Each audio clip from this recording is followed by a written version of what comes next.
बहुत बहुत स्वागत है आप सभी को एक बार फिर से अपना YouTube channel next exam target class पर। आज बिहार बोर्ड क्लास 10th के साइंस के चैप्टर नंबर 1 प्रकाश के प्रवर्तन से रिलेटेड ऑब्जेक्टिव क्वेश्चन आंसर करेंगे। तो चलिए देखते हैं फर्स्ट क्वेश्चन, किस दर्पण में केवल आभासी प्रतिबिंब बनेगा? तो इसका राइट आंसर हो जाएगा ऑप्शन नंबर डी, समतल तथा उत्तल। क्योंकि दर्पण में वास्तविक और काल्पनिक दोनों प्रकार के प्रतिबिंब बनते हैं, तो यहाँ पर पूछा गया है केवल काल्पनिक प्रतिबिंब, तो ऑप्शन नंबर बी गलत होगा। और यहाँ पर समतल और उत्तल दिया है, तो समतल में भी आभासी प्रतिबिंब बनता है, उत्तल में भी आभासी प्रतिबिंब बनते हैं, तो इसका दोनों मिलाकर दिया है, ऑप्शन नंबर डी राइट हो आंसर। तो क्वेश्चन नंबर 1 का राइट आंसर डी होगा। क्वेश्चन नंबर 2, समतल दर्पण में प्रतिबिंब की प्रकृति क्या होती है? तो समतल दर्पण में प्रतिबिंब की प्रकृति काल्पनिक तथा वस्तु के बराबर होती है, तो इसका राइट आंसर डी आभासी तथा बराबर। क्वेश्चन नंबर 3, गोलीय दर्पण की फोकस दूरी उसकी बकातर त्रिज्या की क्या होती है? तो गोलीय दर्पण की फोकस दूरी एफ, उसकी बकातर त्रिज्या आर की आधी होती है, तो इसका right answer option number A. Question number 4, प्रकाश तरंग उदाहरण है विद्युत चुंबकीय तरंग का, right option B. Question number 5, दर्पण सूत्र निम्न में कौन है? तो दर्पण सूत्र होता है 1/f = 1/v + 1/u, तो इसका right answer option number D. Question number 6, गोलीय दर्पण में फोकसांतर एवं बक्रता त्रिज्या के बीच संबंध, तो गोलीय दर्पण में फोकसांतर और बक्रता त्रिज्या के बीच संबंध क्या होता है? f = r/2 होता है या r = 2f होता है, तो इसका राइट ऑप्शन क्या हो जाएगा? Option number C, f = r/2। Question number 7, एक गोलीय दर्पण द्वारा बने प्रतिबिंब का आवर्धन ऋणात्मक है तो प्राप्त प्रतिबिंब की प्रकृति क्या होगी?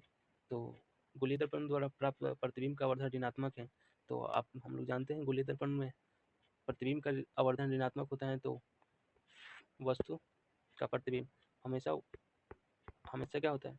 वास्तविक और उल्टा बनता है, तो इसका राइट आंसर क्या हो जाएगा? ऑप्शन नंबर ए उल्टा होगा। और आवर्धन का प्रतिबिंब का आवर्धन धनात्मक हो तो काल्पनिक तथा सीधा प्रतिबिंब की प्रकृति होगी, तो इसलिए 7 नंबर प्रतिबिंब का आवर्धन ऋणात्मक है तो प्रतिबिंब कैसा बनेगा? उल्टा तथा वास्तविक बनेगा, तो वास्तविक नहीं है, सिर्फ और सिर्फ उल्टा है, तो इसका राइट आंसर उल्टा answer. Question number 9, question number 8,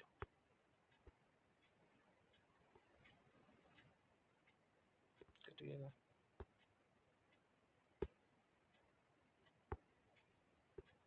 solar cooker में व्यवहार किया जाता है, तो सोलर कुकर में किस दर्पण का व्यवहार किया जाता है? तो राइट आंसर हो जाएगा अवतल दर्पण का उपयोग किया जाता है। मोटर चालक के सामने दर्पण लगा होता है उत्तल दर्पण, अर्थात साइड मिरर के रूप में किस दर्पण का उपयोग करते हैं? उत्तल दर्पण का उपयोग करते हैं। सर्च लाइट का प्रवर्तक सतह किस दर्पण का बना होता है? तो सर्च लाइट का प्रवर्तक सतह अवतल दर्पण का बना होता है, तो 10 का राइट आंसर हो जाएगा option number B. Question number 11, प्रकाश की किरणें गमन करती है हमेशा सीधी रेखा में, ऑप्शन नंबर ए। प्रकाश के परावर्तन के कितने नियम हैं? तो प्रकाश के परावर्तन के मुख्यतः 2 नियम होते हैं। ये सवाल बिहार बोर्ड द्वारा बार बार रिपीट पूछा जाता है, तो इसलिए इसका right answer option number B सही होगा। क्वेश्चन नंबर 13, किस दर्पण में बड़ा प्रतिबिंब बनता है? तो आप लोग जानते हैं कि जिस दर्पण में बड़ा प्रतिबिंब बनता है वह दर्पण अवतल होता है, लेकिन इसमें बड़ा और काल्पनिक प्रतिबिंब बनता है, जबकि समतल और उत्तल दर्पण में छोटा और वस्तु से छोटा और काल्पनिक प्रतिबिंब बनता है। तो यहाँ पर पूछा गया है किस दर्पण में बड़ा प्रतिबिंब बनेगा, तो इसका राइट ऑप्शन बी सही होगा। क्वेश्चन नंबर 14, समतल दर्पण द्वारा बना प्रतिबिंब होता है, समतल दर्पण द्वारा जो प्रतिबिंब बनता है काल्पनिक और वस्तु के बराबर बनता है, तो इसका right answer option number B हो जाएगा काल्पनिक। क्वेश्चन नंबर 15, दाढ़ी बनाने में कौन सा दर्पण प्रयुक्त होता है? तो दाढ़ी बनाने के लिए हम लोग मुख्यतः अवतल दर्पण का उपयोग करते हैं, ऑप्शन नंबर सी। ये भी क्वेश्चन बिहार बोर्ड द्वारा बार बार पूछा जाता है, वीवीआई एग्जाम के पॉइंट से वीवीआई ये क्वेश्चन है, इस पर भी आप लोग स्टार लगा लीजिएगा। दाढ़ी बनाने में कौन सा दर्पण का उपयोग किया जाता है? तो अवतल दर्पण का। क्वेश्चन नंबर 16, परावर्तन के नियम से निर्धारित होता है, निम्न में कौन परावर्तन के नियम से निर्धारित होता है? तो ऑप्शन नंबर ए आपतन कोण इक्वल टू परावर्तन कोण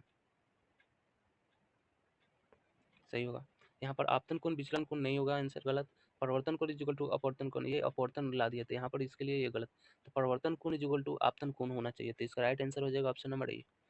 क्वेश्चन नंबर 17, दंत विशेषज्ञ किस दर्पण का उपयोग कर मरीजों के दांतों का बड़ा प्रतिबिंब देखने के लिए करता है? मतलब जो दांत चिकित्सक होते हैं, डॉक्टर होते हैं, वो दांतों को देख के छोटे छोटे छिद्र को देखने के लिए किस दर्पण का उपयोग करते हैं? तो वो दर्पण होता है अवतल दर्पण, क्योंकि अवतल दर्पण के द्वारा ही छोटे छोटे चीज़ों का प्रतिबिंब बड़ा बड़ा बनता है, तो अर्थात अवतल दर्पण में छोटे वस्तु का प्रतिबिंब बड़ा बनता है, तो इसलिए इसका राइट आंसर हो जाएगा ऑप्शन नंबर बी। दंत चिकित्सक दांतों मरीजों के दांतों के लिए अवतल दर्पण का उपयोग करते हैं। क्वेश्चन नंबर 18, गोलीय दर्पण के प्रवर्तक पृष्ठ की वृत्ताकार सीमा रेखा का व्यास कहलाता है गोलीय दर्पण का द्वारक। Option number D right answer. Question number 19, एक उत्तल दर्पण में बना प्रतिबिंब हमेशा होता है, तो आप लोगों को पता है उत्तल दर्पण में बना प्रतिबिंब हमेशा काल्पनिक, सीधा तथा वस्तु के छोटा बनता है, तो इसका राइट आंसर हो जाएगा काल्पनिक और हरासित मतलब छोटा, तो इसका right answer option number B. Question number 20, ऐसे पदार्थ जिनसे होकर प्रकाश आसानी से आर पार कर जाते हैं कहे जाते हैं पारदर्शी, मतलब आर पार पार कर जाते हैं तो पारदर्शी, और आर पार नहीं करे उसे अपारदर्शी, और जो आंशिक रूप से आर पार करे उसे परभासी कहेंगे, तो इसका राइट आंसर हो जाएगा ऑप्शन नंबर ए परभासी पारदर्शी। क्वेश्चन नंबर 21, आंख हमारी आंखें जो देख सकती है वह वस्तुएं होती है दीप्त या प्रदीप्त, इसी को दीप्त को ही प्रदीप्त बोलते हैं, तो यहाँ पर दिया है ऑप्शन नंबर सी दीप्त या प्रदीप्त, तो right answer option number C सही होगा। क्वेश्चन नंबर 22, यदि किसी बिंब बिंब को ही वस्तु कहते हैं, तो यदि किसी वस्तु का प्रतिबिंब का आवर्धन ऋणात्मक है तो उस प्रतिबिंब की प्रकृति क्या है, तो किसी वस्तु के प्रतिबिंब का आवर्धन ऋणात्मक होता है तो उस वस्तु की प्रकृति, उस प्रतिबिंब की प्रकृति वास्तविक और उल्टा होता है, तो इसका राइट आंसर हो जाएगा option number A. Question number 23, किसी दर्पण के सामने आप चाहे कितनी ही दूरी पर खड़े हो आपका प्रतिबिंब सीधा बनता है, संभवतः वह कौन सा दर्पण है, तो हमेशा सीधा प्रतिबिंब किस किस दर्पण में बनता है, हमेशा सीधा प्रतिबिंब तो समतल दर्पण में बनता है और उत्तल दर्पण में बनता है, लेकिन अवतल दर्पण में केवल सीधा नहीं बनता है, उल्टा सीधा दोनों प्रकार के प्रतिबिंब बनते हैं, तो यहाँ पर तो ऑप्शन नंबर बी कैंसिल हो जाएगा, नहीं होगा, लेकिन यहाँ पर संभवतः अवतल केवल समतल दर्पण भी सही है, केवल उत्तल दर्पण भी सही है, लेकिन यहाँ पर दोनों दिया हुआ है समतल या उत्तल, तो इसका राइट आंसर ऑप्शन हो जाएगा डी समतल या उत्तल दोनों हो सकता है। क्वेश्चन नंबर 24, किसी वस्तु का अवतल दर्पण द्वारा बना प्रतिबिंब आभासी, सीधा तथा वस्तु से बड़ा पाया गया, तो वस्तु की स्थिति कहाँ होनी चाहिए, तो अवतल दर्पण में किसी वस्तु का प्रतिबिंब व काल्पनिक, सीधा तथा वस्तु से बड़ा बनता है कब, जब वस्तु दर्पण के ध्रुव तथा मुख्य फोकस के बीच स्थित हो, तो इसका राइट आंसर हो जाएगा ऑप्शन नंबर डी।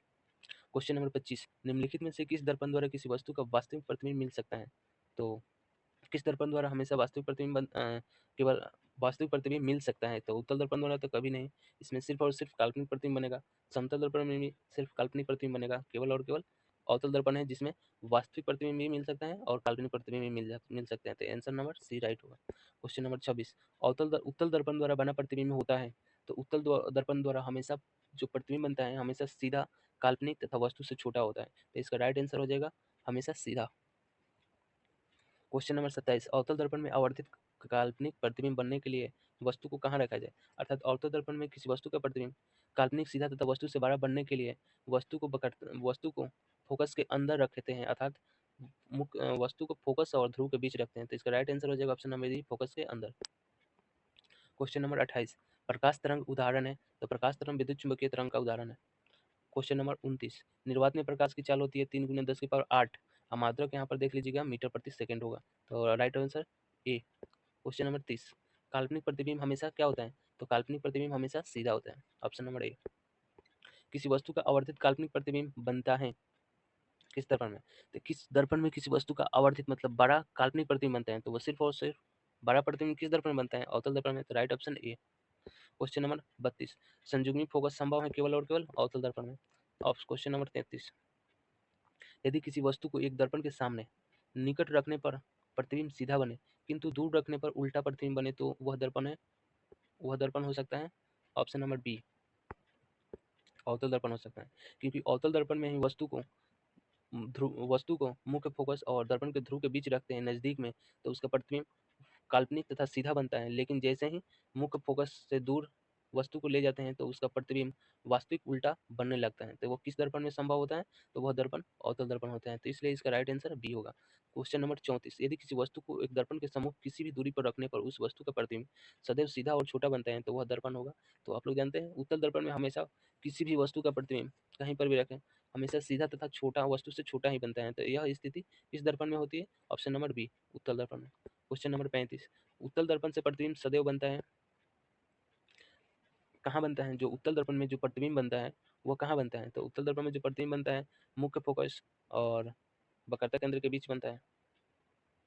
तो इसका राइट आंसर हो जाएगा मुख्य वक्रता केंद्र तथा फोकस के बीच, option number A. Question number 36, किसी वस्तु को हम तभी देख पाते हैं जब वो वस्तु प्रकाश को क्या करती है, परिवर्तित करती है, तभी ना हम उस वस्तु को देख पाते हैं। क्वेश्चन नंबर 37, किस दर्पण में वास्तविक प्रतिबिंब नहीं बन सकता है? तो इसका राइट आंसर क्या हो जाएगा? किस दर्पण में वास्तविक प्रतिबिंब नहीं बन सकता है, मतलब सिर्फ बन सकता है क्या, काल्पनिक प्रतिबिंब। तो इसमें तो दोनों प्रकार के प्रतिबिंब बनते हैं, तो ये आंसर नहीं होगा। सभी दर्पण, तो ये भी ऑप्शन नहीं होगा। काल्पनिक वास्तविक प्रतिबिंब नहीं बन सकते हैं, मतलब सिर्फ और सिर्फ काल्पनिक प्रतिबिंब बनेगा। तो इसमें ऑप्शन नंबर सी में दिया है समतल और उत्तल, तो अवतल, तो अवतल में तो बनेगा ही नहीं, तो ऑप्शन नंबर सी भी गलत। सिर्फ और सिर्फ ऑप्शन नंबर ए, अर्थात समतल दर्पण। तो समतल दर्पण में है सिर्फ और सिर्फ काल्पनिक प्रतिबिंब बनता है, अर्थात क्वेश्चन के अनुसार वास्तविक प्रतिबिंब समतल दर्पण में नहीं बन सकता है। क्वेश्चन ऑप्शन नंबर ए राइट आंसर। क्वेश्चन नंबर 38, अवतल दर्पण के फोकस से चलती किरणें परिवर्तन के बाद प्रधान अक्ष के समांतर हो जाती है। जो अवतल दर्पण के मुख्य फोकस से होकर चलने वाली किरणें दर्पण से परिवर्तन के बाद प्रधान अक्ष के समांतर हो जाती है। ऑप्शन नंबर ए राइट आंसर। क्वेश्चन नंबर 39, क्या समतल दर्पण में बने प्रतिबिंब को पर्दे पर उतार सकते हैं? नहीं, समतल दर्पण में सिर्फ और सिर्फ काल्पनिक प्रतिबिंब बनते हैं, तो इसलिए काल्पनिक प्रतिबिंब को हम पर्दे पर नहीं उतार सकते हैं, तो इसलिए समतल दर्पण में बने प्रतिबिंब को हम पर्दे पर नहीं उतार सकते। ऑप्शन नंबर बी सही है। क्वेश्चन नंबर 40, प्रकाश की एक किरण किसी समतल पर 60 डिग्री का कोण बनाते हुए टकराती है, तो उसका परिवर्तन कोण क्या होगा? तो इसके लिए हमें एक चित्र की जरूरत पड़ेगी। चलिए पहले हम चित्र बनाते हैं। तो चलिए चित्र बन गया। ये मान लीजिए आपतित किरण है, ये प्रवर्तित किरण और ये अभिलंब है। तो दर्पण समतल दर्पण और आपतित किरण के बीच कितने डिग्री का कोण बनाती हुई आपतित किरण आती है समतल दर्पण से? 60 डिग्री। तो समतल दर्पण और आपतित किरण के बीच का कोण कितना हो गया? 60 डिग्री। और यहाँ से अभिलंब और ये दर्पण के बीच कितना कोण बन जाएगा? 90 डिग्री। तो 90 डिग्री में समतल दर्पण और आपतित किरण के बीच कोण हो गया 60 डिग्री, तो ये आपतन कोण का मान कितना हो जाएगा? 30 डिग्री। तो यहाँ पर आपतन कोण का मान जब 30 डिग्री हो जाएगा तो परावर्तन कोण का मान भी 30 डिग्री। तो इसका right answer option number B सही होगा। क्वेश्चन नंबर 41, निम्न में से कौन सा उत्तल दर्पण की फोकस दूरी है जिसकी वक्रता त्रिज्या 32 सेंटीमीटर है? तो उत्तल दर्पण की फोकस दूरी हमेशा धनात्मक होती है, और फोकस दूरी जब धनात्मक होती है तो इसकी वक्रता त्रिज्या भी क्या होगी? धनात्मक होगी। तो फोकस दूरी पूछ रहा है, तो एफ इजिकल टू क्या हो जाएगा? r/2। तो एफ इजिकल टू आर का मान कितना दिया हुआ है? 32। तो 32/2 इजिकल टू 16 प्लस 16 आंसर हो जाएगा option number C. Option number C right answer. Question number 42, उत्तल दर्पण की फोकस दूरी 20 सेंटीमीटर है, तो इसकी वक्रता त्रिज्या क्या हो जाएगी? डायरेक्ट दुगुनी।